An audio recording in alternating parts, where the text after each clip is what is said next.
आँखा मुनिको इन्फ्लामेसन अर्थात् सुजन शरीरको अन्तिम चेतावनी हुन सक्छ।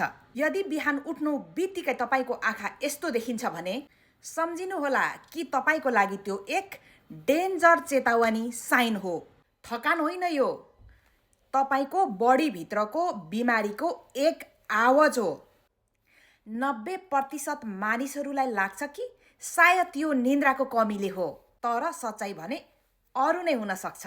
सच्चाइ यो पनि हुन सक्छ कि तपाईँको किडनी स्लो चलिरहेको छ। सुगर भित्रै नसालाई खराब गरिरहेको छ। शरीरमा विष जम्मा भइरहेको छ रोगको।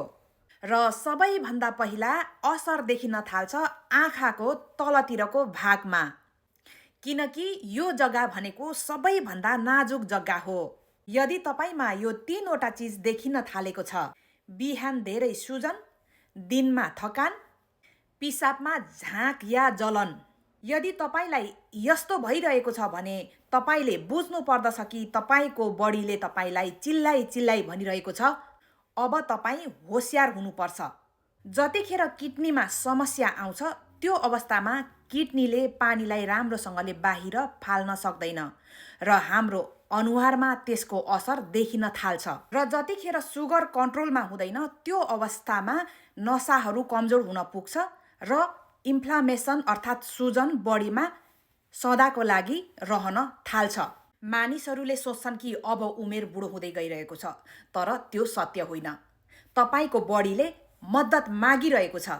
आज सुन्नु भएन, भोलि पक्का पनि पछुताउनु हुनेछ। अझै पनि समय छ।